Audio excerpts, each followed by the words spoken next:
पाकिस्तान मरकजी मुस्लिम लीग कराची की जानिब से फलस्तीनियों की हिमायत में कराची प्रेस क्लब के सामने इजहार हमदर्दी के सिलसिले में एहतजाजी मुजाहिरा किया। मुजाहिरीन ने एहतजाजी तकरीब से खिताब करते हुए कहा कि पाकिस्तान मरकजी मुस्लिम लीग कराची और पाकिस्तान की अवाम फलस्तीनियों के साथ खड़ी है। यहूदियों को पता है कि पाकिस्तानी अवाम अपने मुसलमान भाइयों के साथ है। मजीद देखती है अनवर बूजदार की ये रिपोर्ट। वो इस वक्त जो है बमबारियां कर रहे हैं।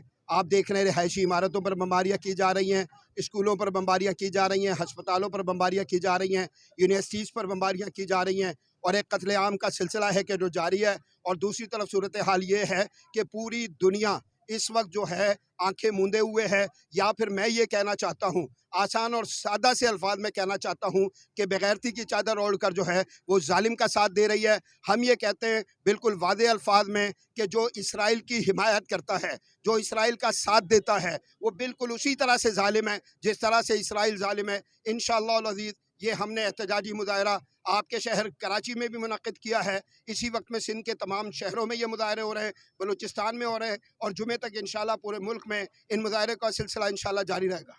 अगर कोई भी हुकूमत इस पर खामोशी इख्तियार करती है तो मैं ये कहता हूँ कि आखिरत तो उनकी इंशाअल्लाह ख़राब होनी है।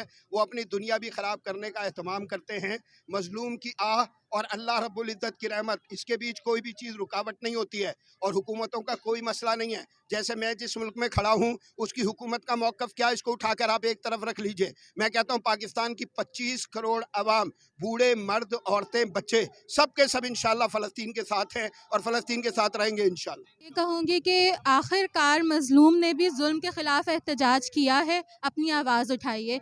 और आज जब मज़लूम ने इतने अरसे के बाद अपने लिए आवाज़ उठाई है तो हमें इस आवाज़ में उनके साथ देना चाहिए। जितनी इस्तिताअत रखते हैं, अगर बोल के साथ दे सकते हैं तो बोल के दें, साथ करके दे सकते हैं तो साथ करके दें, लिख के साथ देते हैं तो लिख के दें। क्योंकि अगर आज हमने उनका साथ नहीं दिया तो कल को हमारा साथ कोई नहीं देगा। क्योंकि जुल्म जो है वो तब बढ़ता है कि जब मज़लूम आवाज़ नहीं उठाता। आज जो फ़लस्तीनियों ने बहुत कम होते हुए भी हिम्मत दिखाई है, हम उम्मत मुस्लिमा अगर उनके साथ जुड़ जाएं तो ज़ोरे बाजू हैं हम उनका, हिम्मत है हम उनकी, और साथ मिलके क्या कुछ नहीं कर सकते। एटलीस्ट जालिम को ये बता सकते हैं कि उन्होंने जुल्म किया है और किस लिए किया है। वो उनका ख़त्ता है, काबिज़ है इसराइल उनके ऊपर, और मज़लूम है फ़लस्तीनी, अपनी जगह चाहते हैं, अपना फ्रीडम चाहते हैं और फ्रीडम उनका हक़ है। और साथ देना हमारा फ़र्ज़ है। उम्मत मुस्लिमा अगर आज साथ ना देगी तो कभी भी नहीं दे सकेगी।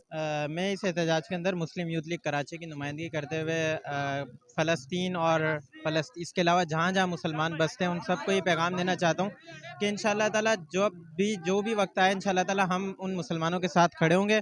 और यकीनन ये जो वक्त है, इस वक्त आलम इस्लाम और ख़ासकर जो पाकिस्तान की आवाम है, पाकिस्तान के मुसलमान हैं और जो हमारे हुक्मरान हैं, उन सबको भी एक एक्शन लेना चाहिए। कम से कम कोई ना कोई यहाँ सर रिस्पॉन्स तो अच्छा जाए कि यार हम भी इन लोगों के साथ खड़े हुए हैं। अभी तक हमें तो कोई इतना ख़ास रिस्पॉन्स नहीं नज़र आया हमारे हुक्मरानों की तरफ से भी, तो इसको ज़रा देखना चाहिए कि अगर हम वहाँ जा नहीं सकते तो कम से कम यहाँ से हम उनकी हेल्प के लिए रिस्पॉन्स या कोई एहतजाज, कोई हम हुकूमती सतह पर कोई ना कोई पैनल वगैरह तश्कील देकर उनकी मदद की जा सकती है। मैं इसके बारे में ये कहूँगा जिस तरह से इस पर जुल्म ज़ब्त किया गया है तो इसके बारे में हम पुरज़ोर मज़म्मत करते हैं। हम और हुक्मरानों से भी ये अपील करते हैं कि इसके बारे में ये आवाज़ भी उठाएं। जिस तरह से सऊदीया ने अपने सारे मतलब जितनी मुस्लिम उम्मत है इकट्ठा किया है, इसी तरह वैसा ही का इजलास बुलाएं, इकट्ठा करें। उसके बारे में हाई लेवल पे मतलब कि अक़वाम मुत्तहिदा में ये बात को ज़रूर उठाना चाहिए। क्योंकि जिस तरह जुल्म ज़्यादती हुई है इनके ऊपर, अगर एक बच्चे पे की जाए जैसे हमारे यहाँ पे किसी पे, तो हमारा क्या कंडीशन होती है, क्या हाल होता है, तो इसके बारे में इनको ज़रूर आवाज़ उठानी चाहिए।